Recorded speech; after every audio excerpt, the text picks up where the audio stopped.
दोस्तों ये video statistics complete theory का सेकंड पार्ट है, जिसमें सेंट्रल टेंडेंसी मतलब मीन मीडियन मोड डिटेल में डिस्कस किया गया है। जो बच्चे जेई मेन की तैयारी करते हैं वो भी इसका फ़ायदा उठा सकते हैं। क्लास नोट्स मिलेंगे आपको, उसकी पीडीएफ मिलेगी आपको toppersvillage.com पर। तो देखो दोस्तों, सेंट्रल टेंडेंसी होती क्या है। जैसे समझो कि 200 बच्चों की एक क्लास है। अब उसके दो टुकड़े कर दिए क्योंकि क्लास में स्ट्रेंथ ज़्यादा है। एक क्लास में 100 बच्चे हैं और दूसरी क्लास में भी 100 बच्चे, मतलब दो सेक्शन बना दिए।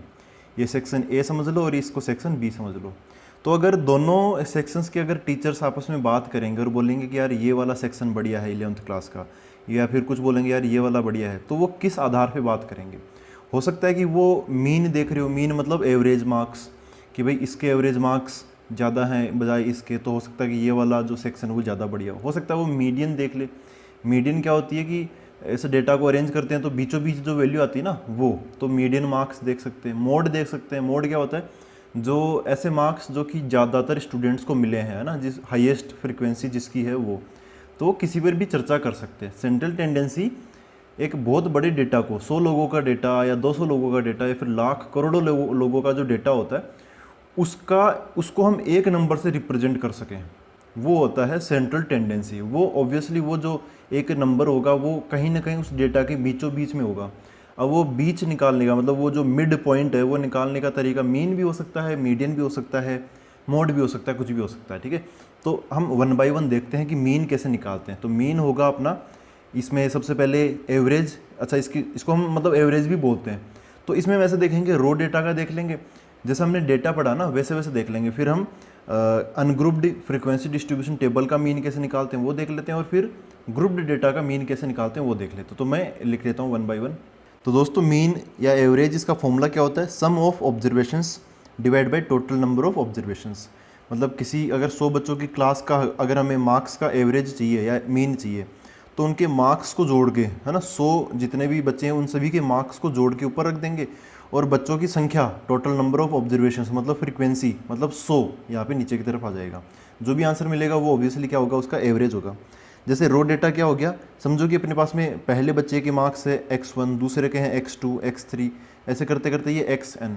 ये क्या है, ये वैल्यूज़ है ना, ये क्या है, वैल्यूज़ या फिर ऑब्जर्वेशन की वैल्यू है ये। तो यहाँ पर हम मीन कैसे निकालेंगे, मीन या फिर एवरेज, जिसको हम एक्स बार से रिप्रेजेंट करेंगे, एक्स बार से। कई बार इसको म्यू से भी रिप्रेजेंट कर देते हैं। तो इसमें होता क्या है, सभी को जोड़ेंगे, सम ऑफ ऑब्जर्वेशन। हमेशा फॉर्मूला, हमेशा किसी भी न कोई भी नया फॉर्मूला सीखो मीन का, उसके पीछे कंसेप्ट ये होगा, सम ऑफ ऑब्जर्वेशन मतलब इनको जोड़ दो वैल्यूज़ को, x1 plus x2 plus x3, ऐसे करते करते xn तक हमने इनको जोड़ दिया, divide by total number of observations. इनको काउंट कर लेंगे ये कि इनकी संख्या कितनी है, कितनी नंबर है ये, तो n नंबर से तो n नीचे आ जाएगा। ठीक है, तो इसको अब देखो शॉर्ट फॉर्म में, ऐसे हमेशा इतना बड़ा नहीं रखेंगे, इसको समेशन की फॉर्म में हम बना देते हैं। तो ऐसा बन जाएगा मीन x बार बराबर समेशन x i रख देंगे। i यहाँ पे 1 2 3 इन सभी को रिप्रेजेंट करने के लिए एक अपने पास में एक तरीका है। तो जो i की वैल्यूज़ है वो 1 से लेके, है ना, i की वैल्यू 1 से लेके कहाँ तक जा रही है, n तक जा रही है, तो यहाँ पे ऊपर n आ जाएगा, डिवाइड बाय नीचे क्या आ जाएगा, n आ जाएगा। कई बार हम इस n को कैपिटल N लिख लेते हैं, तो बात वही है, किसी को कैसे भी लिखो उसका मीनिंग ये निकलना चाहिए, टोटल नंबर ऑफ ऑब्जर्वेशंस। तो सबसे आसान और सबसे पहला फॉर्मूला अपना ये आया, summation of x i upon n. ठीक है, अब हम अगले लेवल पर आते हैं, मतलब अनग्रुप्ड और फ्रीक्वेंसी डिस्ट्रीब्यूशन टेबल वाले में मीन कैसे निकालते हैं वो देख लेते हैं। तो दोस्तों, मैंने ऐसे कुछ बनाया है, यहाँ पर देखो वैल्यूज़ मतलब इधर आ जाएंगे मार्क्स, है ना, इधर क्या आ जाएंगे अपने मार्क्स, ऐसे समझ लो। मतलब मार्क्स और नंबर ऑफ स्टूडेंट्स में वैल्यूज़ और फ्रिक्वेंसी को आसान भाषा में समझाने के लिए यूज़ में लेता हूँ। तो जो भी मार्क्स है उसको मैं एक्स आई बोल देता हूँ, मतलब x1 मार्क्स आए होंगे कितने। अच्छा, जो फ्रीक्वेंसी उसको मैं एफ आई बोल देता हूँ। मान लो कि x1 मार्क्स आए हैं f1 स्टूडेंट्स के, जैसे 5 मार्क्स आए हैं 7 स्टूडेंट्स के, तो 5 तो क्या हो गया x1 और 7 क्या हो गया f1 हो गया। ऐसे ही x2 मार्क्स आए होंगे f2 स्टूडेंट्स के, ये नंबर ऑफ़ स्टूडेंट्स है, ये नंबर ऑफ़ स्टूडेंट्स। तो ऐसा आप समझ जाना थोड़ा सा, ऐसे है। ऐसे करते करते यहाँ पर भी xn मार्क्स आए होंगे कितने स्टूडेंट्स के, fn स्टूडेंट्स के। तो हमें इसका ना वो बताना क्या, एवरेज या मीन बताना कैसे निकालेंगे। तो देखो दोस्तों, जैसे समझो कि 5 मार्क्स है ना वो 7 स्टूडेंट्स के आए होंगे, फिर ऐसे 10 मार्क्स समझो 17 स्टूडेंट्स के आए होंगे। तो ये जो 5 मार्क्स है जो कि 7 स्टूडेंट्स के आए हैं, इस 5 को सातों स्टूडेंट्स के लिए 5 + 5 + 5 + 5 + 5 ऐसे 7 बार लिखने से बढ़िया है कि मैं 5 को 7 से मल्टीप्लाई कर दूं, आंसर तो 35 ही आना चाहिए, आ जाएगा। ऐसे ही ये जो 10 मार्क्स है वो अगर 17 स्टूडेंट्स के आएगा तो 10 + 10 + 10, 10 को 17 बार लिखने से बढ़िया है मैं क्या करूँ, 10 को 17 से मैं मल्टीप्लाई कर देता हूँ। ठीक है, तो यहाँ पर मार्क्स निकाल लेते हैं कैसे, इसको इससे मल्टीप्लाई कर देता हूँ मैं, तो XI इससे बस क्या होगा, अपना काम बच जाएगा। तो X1 F1 बन जाएगा, X1 F1, फिर X2 F2 बन जाएगा। ऐसे करते करते ये XN FN से मल्टीप्लाई हो जाएगा, XN FN से मल्टीप्लाई हो जाएगा। ठीक है, 5 मार्क्स कुल मिला के कितने हो गए, X1 F1 हो गए, मतलब 5 × 7 है ना, 5 × 7 हो गए। ये मैं 5 लेके चल रहा हूँ, ये 7 लेके चल रहा हूँ, बोल मतलब लिख नहीं रहा लेकिन अपनी बातों में चल रहा है। ठीक है, तो अब ये मार्क्स है कौन से वाले, 5 मार्क्स इतनी बार आए हैं, मतलब कुल मिला के 5 मार्क्स इतने सारे हो गए। 10 मार्क्स 17 बार इकट्ठे हो गए, 10 × 17 170, मतलब X2 F2 हो गए। ऐसे कोई और मार्क्स इतनी बार आए होंगे ना, ऐसे मतलब कुल मिला के इतने बन गए। लेकिन अभी भी क्लास में तो 5 भी मार्क्स आए हैं, 10 भी आए हैं, कई जनों के 50 मार्क्स भी आए हैं। कुल मिला के कितने मार्क्स हो गए, जितने भी स्टूडेंट्स सब मिलू के कितने मार्क्स हो गए कुल मिला के, तो इन सबको हम फिर हमें जोड़ना पड़ जाएगा। तो इन सबको जोड़ेंगे कैसे, X1 F1 + X2 F2 plus ऐसे करते करते इन सबको हम जोड़ लेंगे। तो जोड़ने के बाद में देखो X1 F1 को फिर इसको सबको जोड़ोगे, उससे बढ़िया है ऐसे फैला के लिखने से बढ़िया कि आप कैसे लिख दो, जैसे यहाँ पर ये फैला हुआ था एक्सप्रेशन, इसको आपने समेशन में लिख दिया, तो यहाँ पर भी हम लिख देंगे X1 F1 X2 F2। तो इन सबको मैं एक सिंपलेस्ट फॉर्म में XI FI रख देता हूँ। ठीक है, लेकिन फिर इसको मैं जोड़ने का कमांड भी दे दूंगा, मतलब समेशन लगा दूंगा, सिग्मा लगा दूंगा ऐसे। और यहाँ पे जो I है ना, वो आप देखोगे 1 से लेके कहाँ तक जा रहा है, N तक जा रहा है ना। तो 1 से I की वैल्यू 1 से लेके कहाँ तक जा रही है, N तक जा रही है। आप ये लिमिट नहीं भी लगाओगे तब भी चल जाएगा, क्योंकि बाई डिफ़ॉल्ट यही मानते हैं, summation I = 1 to N, summation I = 1 to N ऐसे। अच्छा देखो दोस्तों, ये तो बात पक्की है कि जैसे यहाँ पर हमने नंबर ऑफ़ स्टूडेंट्स को यहाँ पे नीचे की तरफ डिवाइड किया था, यहाँ पर नंबर ऑफ़ स्टूडेंट्स इस बार सीधे नहीं मिलेंगे, जैसे इसमें 7, इस कैटेगरी में 7 स्टूडेंट, इसमें 17 है, इसमें फिर 25 है या फिर 22 स्टूडेंट, ऐसे कैसे हैं। तो इन सबको जोड़ना पड़ जाएगा। तो यहाँ पर नंबर ऑफ़ स्टूडेंट्स मतलब टोटल नंबर ऑफ़ ऑब्जर्वेशन मतलब N = क्या हो जाएगा, इन सबको जोड़ लेंगे। तो अब वही बात है, F1 F2 F3, इनसे बढ़िया कि आप इसको ऐसे लिख दो, समेशन ऑफ FI, और I की वैल्यू कहाँ से कहाँ तक वेरी करवा देंगे, 1 से लेके N तक है ना, F1 से लेके FN तक। तो ऐसा बन गया। तो ये जो अनग्रुप्ड फ्रीक्वेंसी डिस्ट्रीब्यूशन का जो मैं मीन का फॉर्मूला बताऊंगा ना, ये बहुत इंपॉर्टेंट है, क्योंकि जब हम ग्रुप्ड डेटा पढ़ेंगे तब भी यही फॉर्मूला हम लगाएंगे। देखो कैसे, सबसे पहले मैं इसका फॉर्मूला बना के रख देता हूँ। तो यहाँ पर इसका जो मीन है वो क्या बन गया, जिसको मैं X बार भी बोल सकता हूँ, क्या बन जाएगा, टोटल मार्क्स मतलब टोटल सम ऑफ ऑब्जर्वेशंस, ये आ जाएगा summation XI FI divide by, नीचे की तरफ क्या आएगा, टोटल नंबर ऑफ स्टूडेंट्स मतलब N आ जाएगा। तो ये N लिख देता हूँ। ठीक है, N की जगह आप समेशन FI भी लिख सकते हो, मतलब फॉर्मूला ये भी चल जाएगा, समेशन ऑफ सिग्मा मतलब X बार मीन बराबर क्या हो गया, समेशन ऑफ FI XI। इसको XI FI लिखो या फिर FI XI लिखो, एक ही बात है, मल्टीप्लाई तो करना ही है हमें। नीचे N की जगह ये आ जाएगा सारी टोटल फ्रीक्वेंसी का सम, ताकि टोटल नंबर ऑफ स्टूडेंट्स हमें मिल सके। तो नीचे की तरफ क्या आ गया, समेशन FI आ गया। ठीक है दोस्तों, यहाँ पे जो सिग्मा है उसकी मैं लिमिट नहीं लगा रहा कि I = 1 से लेके N तक, I = 1 से लेके N तक, वो बाई डिफ़ॉल्ट आप समझ जाना। तो ये फॉर्मूला बहुत काम का है। कैसे, वैल्यूज जो है वो यहाँ पर आती है, वैल्यूज़ को फ्रीक्वेंसी वाले कॉलम से मल्टीप्लाई करके एक नया कॉलम बना लो XI FI का, और इन सबको जोड़ लो। तो ये जो जोड़ोगे वो तो आएगा ऊपर, और फ्रीक्वेंसी वाला जो जोड़ है वो आ जाएगा नीचे। ठीक है, तो ये एक बहुत इंपॉर्टेंट फॉर्मूला है। ये इनको इनसे मल्टीप्लाई क्यों किया, ताकि अपनी कैलकुलेशन और अपना टाइम बच सके। आप X1 मार्क्स जो है उसको F1 टाइम्स लिख के फिर जोड़ोगे, उससे बढ़िया कि उसको मल्टीप्लाई ही कर लो, आंसर तो उतना ही आएगा। ठीक है, तो इसलिए हमने यहाँ पे जोड़ने के लिए लगाया।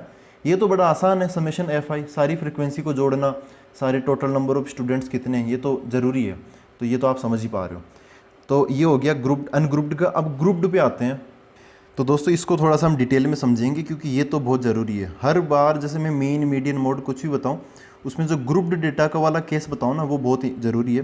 तो यहाँ पर देखो क्लासेज, अच्छा ये मीन दोनों के लिए एप्लीकेबल है, कॉन्टीन्यूस डेटा हो या डिसकॉन्टीन्यूस हो। थोड़ा सा काटा पीटी मैंने कर दिए तो आप थोड़ा समझ जाना, ये कॉन्टीन्यूस हो या डिसकॉन्टीन्यूस हो, कोई सा भी डेटा हो, मीन के जो फॉर्मूले हम बनाएंगे ना वही फॉर्मूले हर बार लगा सकते हैं, यहाँ पे कोई ऐसे कोई पाबंदी नहीं है। तो क्लासेज, ग्रुप डेटा के अंदर ग्रुप्स होते हैं, मतलब क्लासेज होते हैं। जैसे समझ लो कि A1 से A2 हो गई पहली क्लास, फिर बाद में ऐसा समझ लो कि B1 से B2 या फिर कुछ भी ऐसे मान लो। जैसे मैं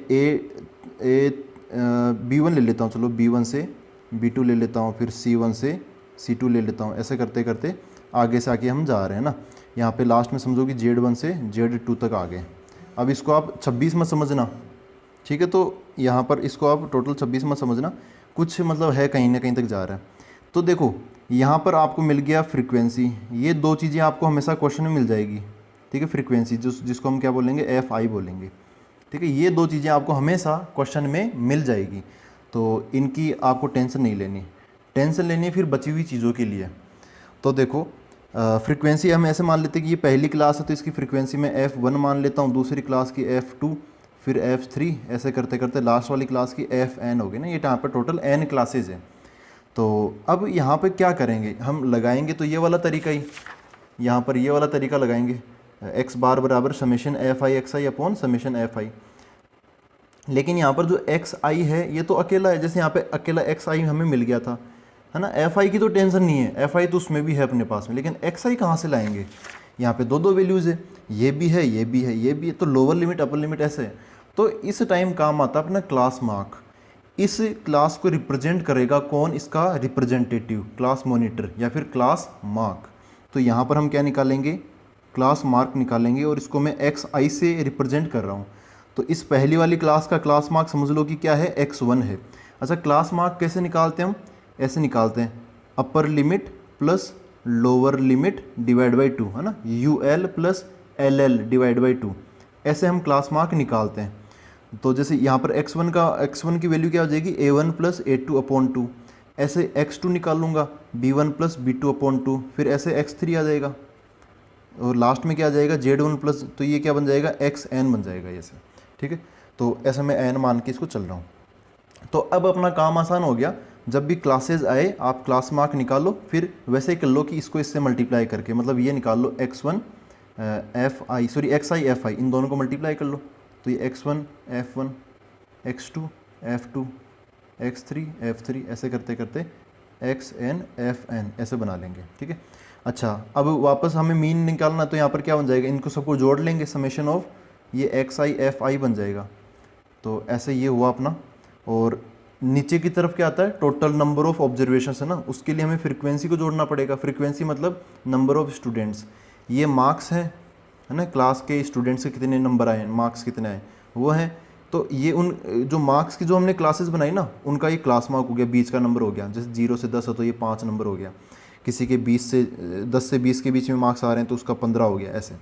तो ये मार्क्स के बारे में है, ये नंबर ऑफ़ स्टूडेंट्स। मार्क्स को जब हम नंबर ऑफ़ स्टूडेंट्स से मल्टीप्लाई कर देंगे तो ये मार्क्स आ जाएंगे, सभी मार्क्स को जोड़ लेंगे तो ये पूरी क्लास के मार्क्स का सम आ जाएगा। तो टोटल नंबर ऑफ ये तो सम ऑफ ऑब्जर्वेशन हो गया, और टोटल नंबर ऑफ ऑब्जर्वेशन के लिए नंबर ऑफ स्टूडेंट्स को जोड़ लेंगे, तो इसको हम कैपिटल N बोल देते हैं, ये स्मॉल n बोल देते हैं। तो इसका मतलब क्या है, इन सबको जोड़ना मतलब समेशन ऑफ FI, I की वैल्यू 1 से लेके N तक, ऐसे इधर भी I की वैल्यू 1 से लेके N तक। तो अब बताओ यहाँ पर जो x बार होगा वो क्या हो जाएगा, दिस अपॉन दिस, तो क्या बन जाएगा, summation XI FI upon summation FI, ठीक है। तो ये एक तरीका हुआ, ग्रुप डेटा के लिए भी हम ऐसे मीन निकाल सकते हैं। सबसे आसान तरीका मानता हूँ मैं तो, और जब कभी भी डेटा छोटा हो या बड़ा मैं तो यही लगाता हूँ, ठीक है। लेकिन कई बार क्या होता है कि बुक्स में भी लिखा होता है कि डेटा बहुत बड़ा हो तो आपको अज्यूम्ड मीन मेथड लगा देनी चाहिए, या फिर बोलते हैं कि वो स्टेप डेविएशन मेथड लगा देनी चाहिए। तो वो उसका भी मैं तरीका बता देता हूँ। तो देखो हम यहाँ पर एक अज्यूम्ड मीन मेथड निकालने के लिए सबसे पहले अज्यूम्ड मीन को समझते हैं। अज्यूम्ड मीन क्या होता है, अज्यूम्ड मीन जैसा कि यहाँ से नाम से क्लियर है कि हम किसी नंबर को अज्यूम कर लेते हैं, क्या अज्यूम्ड मीन को A मान लेते हैं, और ये जो A है वो इनमें से ही किसी को मानते हैं, ठीक है। ये है ना, ये जो हमने क्लास मार्क निकाला है इन्हीं में से किसी न किसी को हम A मान लेते हैं, ठीक है। वैसे ज़रूरी नहीं है कि आप इसी में से A मानो, क्योंकि इसके कुछ भी मानने न मानने से मीन में कोई फ़र्क नहीं पड़ता। अपने मीन के फॉर्मूले सबसे बेस्ट लगते हैं मेरे को मीडियन और मोड से भी। क्यों? क्योंकि इसके अंदर आप कुछ भी मान लो, लेकिन आंसर जितना एक डेटा का मीन आना होता है वही आता है। ठीक है, आप कुछ भी अज्यूम कर लो, वेरी करने से बिल्कुल भी मीन नहीं बदलता। मीन डेटा का हमेशा फिक्स होता है, कोई सा भी फॉर्मूला लगा लो। तो यहाँ पर जैसे इनमें से किसी नंबर को मैंने ए मान लिया, तो इसको मैंने ए मान लिया। ठीक है, अब ऐसा ए माना, यहाँ पर हम एक नए कॉलम की स्थापना करते हैं, वो उसको मैं बोल देता हूँ डी आई। अब डी आई क्या होगा, डी आई कैसे निकालेंगे, डी फोर समझ लो डिफरेंस है। यहाँ पे जो डी है, डी का मतलब वैसे डेविएशन होता है या फिर डिफरेंस समझ लो, डिफरेंस मतलब अंतर। तो वो कैसे निकालेंगे, यहाँ पे जो भी डेटा है इन्हीं में से जो हमने माना है वो माइनस कर दो। मतलब जैसे इसका फॉर्मूला क्या हो जाएगा, एक्स आई, ये एक्स आई वाला है ना, एक्स आई, इन सबको मैं इससे रिप्रेजेंट कर देता हूँ। तो एक्स आई में से ये ए माइनस कर दो, एक्स आई माइनस ए, ऐसे। तो ऐसे अपने पास में डी आई मिल जाएगा। तो ये पहला वाला क्या हो जाएगा, डी वन हो जाएगा, है ना, डी वन। मतलब डी वन कैसे निकालोगे आप, एक्स वन में से ए माइनस कर देना, इसमें से ए माइनस कर देना। आपने ये अगर 10th क्लास में किया ना, थोड़ा सा भी अगर याद है तो आप समझ रहे होंगे मैं क्या कहना चाह रहा हूँ। फिर डी टू आ जाएगा, एक्स टू माइनस ये अपना ए करके। ऐसे ही डी थ्री आ जाएगा, एक्स थ्री में से ए माइनस करके। वैसे अगर आपने यही माना है, इसी को अगर ए माना है, तो ए माइनस ए मतलब x three minus x three हो जाएगा, ये जीरो बन जाएगा। देखो कुछ नंबर जैसे आप देखोगे ना, ये छोटा है, फिर इधर एक के इधर की तरफ ये बड़ा है, तो छोटे में से ये ए माइनस करेंगे तो ये नेगेटिव का आएगा, ये नेगेटिव का आएगा, ये जीरो बन जाएगा, फिर आगे वाले पॉजिटिव के मिलेंगे। तो कुल मिला के कुछ पॉजिटिव कुछ नेगेटिव, तो जब कुल सब कुछ जोड़ेंगे ना, तो कुछ नेगेटिव कुछ पॉजिटिव ऑब्वियसली जुड़ेंगे, तो कटेंगे तो छोटा सा नंबर मिलेगा, छोटा सा नंबर मिलेगा तो कैलकुलेशन छोटी हो जाएगी। इसलिए कैलकुलेशन को आसान बनाने के लिए जब डेटा बहुत बड़ा हो तब हम इनका इस्तेमाल करते हैं, ऐसे अज्यूम्ड मीन हो गया, ऐसे टूल्स का इस्तेमाल करते हैं। तो लास्ट में क्या आ जाएगा, डी एन आ जाएगा, कैसे, एक्स एन माइनस ए माइनस करके। ठीक है, तो अब आगे इसके लिए फॉर्मूला कैसे काम करेगा, उसके लिए हम क्या करते हैं, जैसे एक्स आई को हमने एफ आई से मल्टीप्लाई किया, वैसे अब एक्स आई का काम नहीं है, एफ आई का तो हमेशा ज़रूरत, फ्रीक्वेंसी की तो हमेशा ज़रूरत पड़ेगी। आप फ्रीक्वेंसी को किससे मल्टीप्लाई करोगे, इससे, डी से। तो क्या बन जाएगा, एफ आई डी आई। तो पहला वाला क्या हो जाएगा, एफ वन डी वन, दूसरा वाला एफ टू डी टू, ऐसे करते करते लास्ट में एफ एन डी एन। तो जैसे हमने एक्स आई एफ आई को जोड़ लिया था सबको, ऐसे हम एफ आई डी आई को भी जोड़ लेंगे, तो ये क्या बन जाएगा, summation F I D I. तो एक तरीका ये हो गया कि हम यहाँ पर ये बोल सकते हैं कि एक्स बार बराबर, इन सबको जोड़ेंगे तो समेशन क्या जाएगा, एफ आई डी आई, और नीचे की तरफ हमेशा यही आएगा अपना समेशन एफ आई। लेकिन लेकिन लेकिन चूँकि हमने हर एक नंबर में से ए माइनस किया है ना, तो इसकी डेरिवेशन भी है, मैं डेरिवेशन में नहीं जा रहा। तो चूँकि आपने हर एक नंबर में से ए माइनस किया है, तो लास्ट में जो ऐसे अगर आप मीन निकालोगे ना, तो मीन भी ए कम आ जाएगा। इससे बढ़िया कि आप क्या करो, लास्ट में जैसे हमें ये ए नंबर कम मिलेगा, तो हम लास्ट में ए नंबर जोड़ देंगे इसमें, तो अब मीन वापस वैसा का वैसा आ जाएगा। तो अज्यूम्ड मीन मेथड के अंदर हम ऐसे हेल्प लेते हैं, मतलब ए लास्ट में जोड़ देते हैं जो हमने माइनस किया। तो एक तरीका ये हो गया। ये तो क्या हो गया, ये तो अपना डायरेक्ट मेथड हो गया, है ना, दिस इज डायरेक्ट। ये कौन सी मेथड है, अज्यूम्ड मीन मेथड। वैसे ए हम कुछ भी ले सकते हैं, ये छोटी छोटी चीज़ें ना कुछ भी ले सकते हैं, चेंज कर सकते हैं, नहीं कर सकते, इनको मैं अलग से लास्ट में लिखवा दूंगा। अच्छा, यहाँ पर आए, एक और तरीका होता है, 3 तरीके होते हैं, वो तीनों में बताऊंगा मीन के, बाकी मीडियन मोड के एक ही होते हैं, मीन में थोड़ा सा ज़्यादा होता है। तो यहाँ पर अब देखो, एक्स आई निकाला, उससे भी काम चल गया, डेटा बड़ा होगा तो फिर इससे काम नहीं चलेगा, तो फिर हम किसको ले आएंगे, डी आई को। तो फिर डी आई को हमने एफ आई से मल्टीप्लाई करके ऐसे कर लिया। अब डेटा और बड़ा हो, जैसे 10 के आसपास हो तो इससे कर लो, 100 के आसपास हो तो फिर डी आई वाली मेथड से कर लो, अगर हज़ारों लाखों में है तब आप स्टेप डेविएशन मेथड लगाना, डेटा बहुत बड़ा हो जाए तो।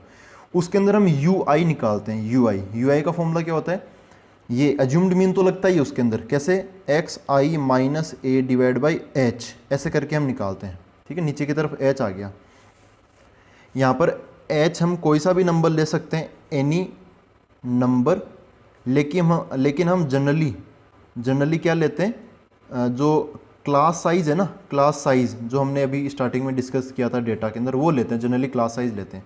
और अज्यूम्ड मेथड जो ए मानते हैं ना, वैसे तो हम कुछ भी ले सकते हैं, है ना। ये भी क्या हो सकता है, एनी नंबर, लेकिन इसको भी हम जनरली जो मिड क्लास मार्क है ना वो लेते हैं, है ना। इसको भी हम क्या लेते हैं, मिड क्लास मार्क लेते हैं।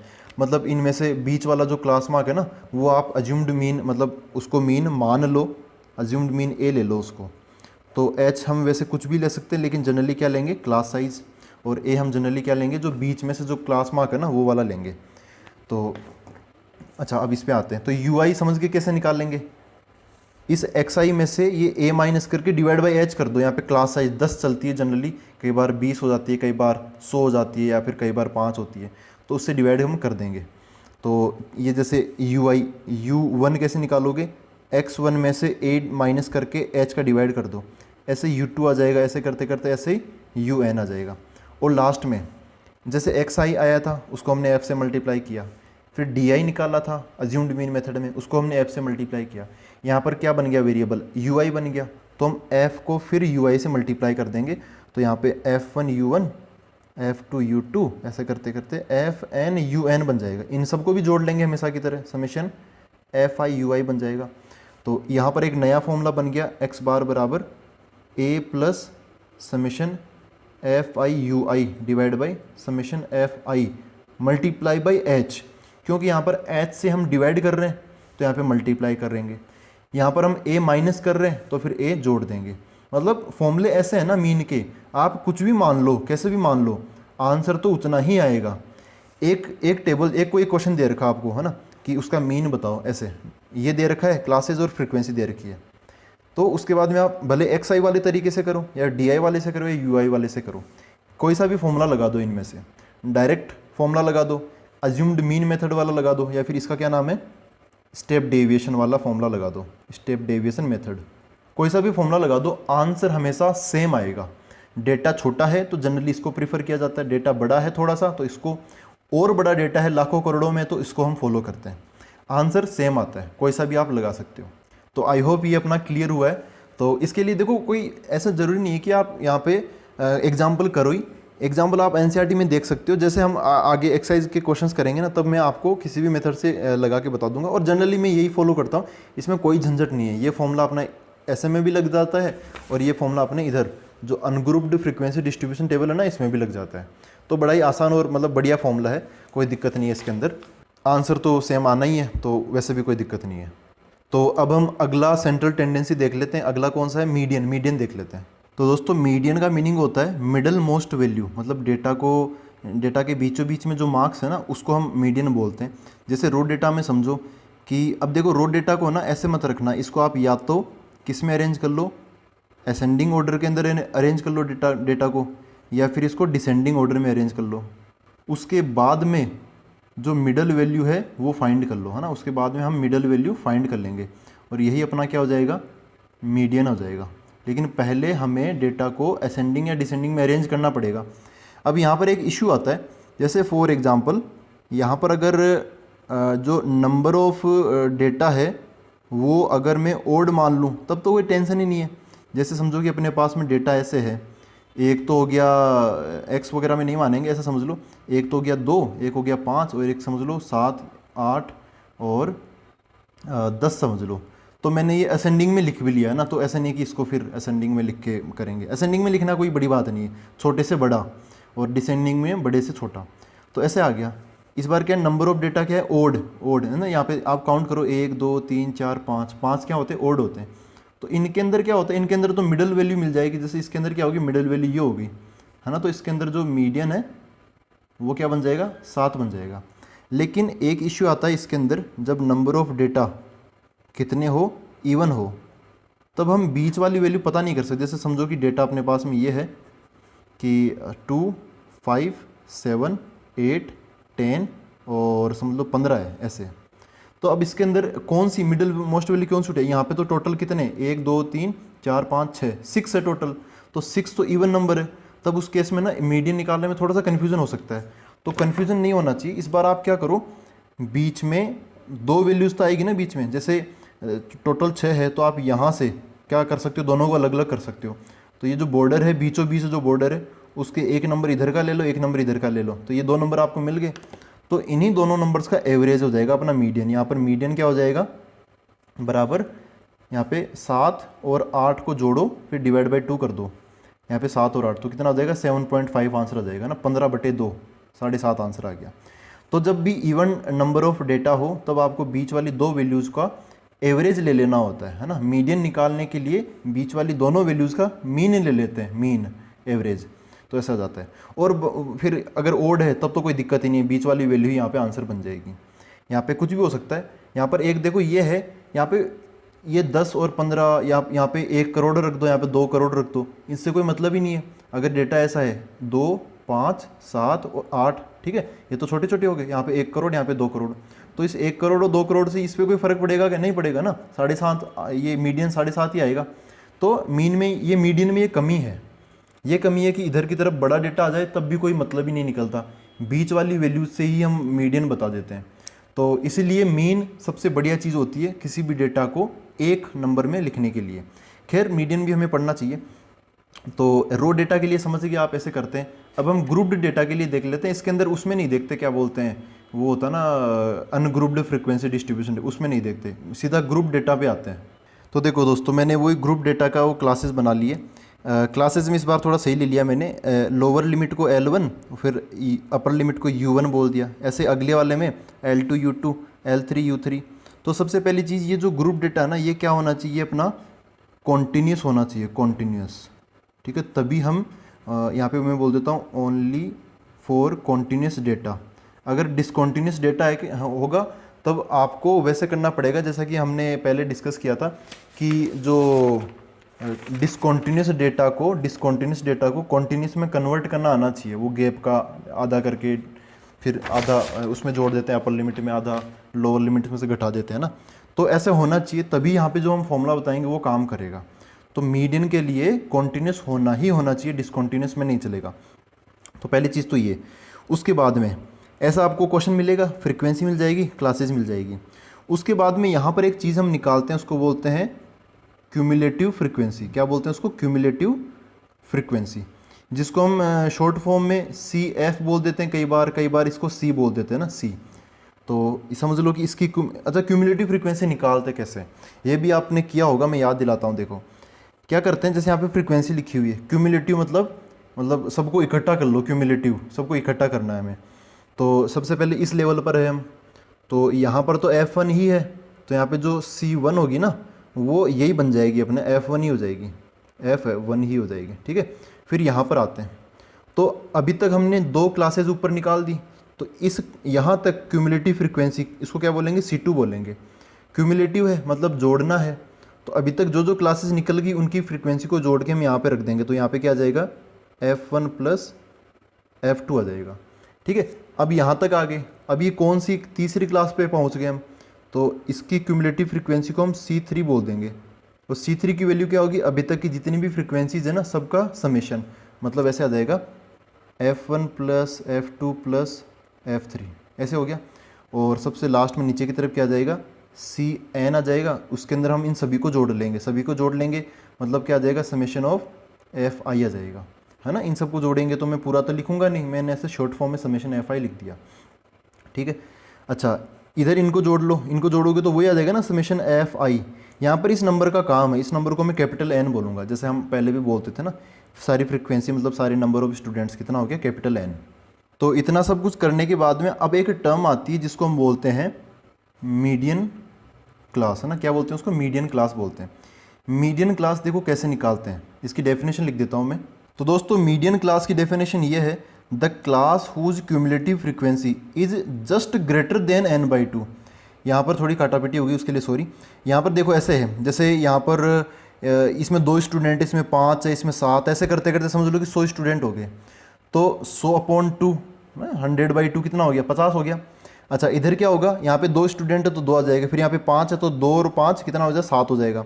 फिर इधर 10 है तो 2 और 5 7, सॉरी 2 5 और 10 कितने हो जाएंगे, 17 हो जाएंगे। ऐसे करते करते ये देखो, ये भी समेशन Fi, ये भी समेशन Fi, ये 100 है तो ये भी लास्ट में 100 बन जाएगा। तो कहीं ना कहीं 2 बना, फिर 7 बना, फिर 17 बना, ऐसे 50 को कूद के जाएगा ना। तो जब 50 को जस्ट कूदेगा, यहाँ पे मैंने बोला जस्ट ग्रेटर देन, तो उस क्लास को हम क्या बोल देंगे, मीडियन क्लास बोल देंगे, है ना। उस क्लास को हम क्या बोल देंगे, मीडियन क्लास बोल देंगे। समझो कि वो मीडियन क्लास में यहाँ पे जाके मिलती है, यहाँ पे कहीं पे बीच में जाके मिलती है, इसको मैं क्या बोल रहा हूँ, मीडियन क्लास, ठीक है। तो इसकी जो फ्रीक्वेंसी है वो कुछ ना कुछ, अच्छा इसकी जो फ्रीक्वेंसी उसको मैं एफ बोल रहा हूँ, एफ, और इसकी जो लोअर लिमिट है उसको मैं एल बोल रहा हूँ और अपर लिमिट को मैं यू बोल रहा हूँ। अब देखो इसके अंदर मीडियन का अब फॉर्मूला निकाल लोगे, मीडियन क्लास निकालना बहुत ज़रूरी है। तो इसके अंदर मीडियन का फॉर्मूला क्या होता है, l plus n by two minus c upon f into h, ये होता है फॉर्मूला। यहाँ पे कई सारी चीज़ें, जैसे एल है तो एल आप समझ पा रहे हो, एल क्या होगा, ये होगा, है ना, ये यहाँ वाला एल, ये। तो यहाँ पे मैं डेफिनेशंस लिख देता हूँ, चलो। ये मीडियन क्लास मैंने इसको माना है, तो एल मतलब ये हो गया lower limit of median class, ठीक है। यहाँ पे थोड़ा आपको छोटा सा लग सकता है, जगह कम है इसलिए मैं थोड़ा छोटा लिख रहा हूँ।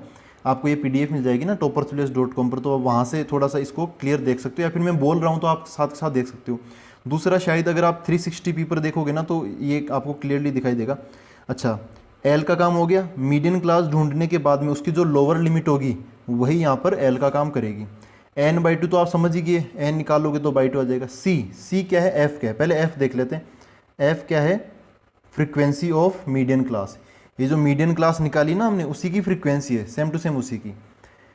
और लेकिन यहाँ पे जो सी है ना, सी ये है cumulative frequency of preceding class, ठीक है। प्रीसीडिंग क्लास मतलब यहाँ पे पूरा लिखना ऐसा चाहिए था, cumulative frequency of class preceding to the median class, मतलब मीडियन क्लास से जस्ट पिछले वाली क्लास की जो क्यूमुलेटिव फ्रीक्वेंसी थी वो वाला जो सी है वो यहाँ पर आएगा। मीडियन क्लास की क्यूमुलेटिव फ्रीक्वेंसी मत रखना, ठीक है, उससे जस्ट पिछले वाली क्लास की। और एच यहाँ पर फिक्स है कि एच मतलब आपको क्या लेना है, क्लास साइज लेना ही लेना है। यहाँ पर हर एक नंबर फिक्स है, आप बदल नहीं सकते। मीन में हम बदल सकते थे लेकिन यहाँ हम नहीं बदल सकते। तो मीडियन का फॉर्मूला क्या हो गया, l plus n by two minus c upon f into h. कोई एग्जाम्पल आएगा ना तब हम इसको अच्छे से कर लेंगे, यही फॉर्मूला मैं वहाँ पे लगाऊंगा, ठीक है। तो बाकी वैसे आप एनसीईआरटी के अंदर कोई सा भी एग्जाम्पल उठा के देख लो, आई थिंक 15.1 से जो भी क्वेश्चन है ना उससे पहले के, उनमें मीडियन ही कैलकुलेट किया गया है, तो आप देख सकते हो।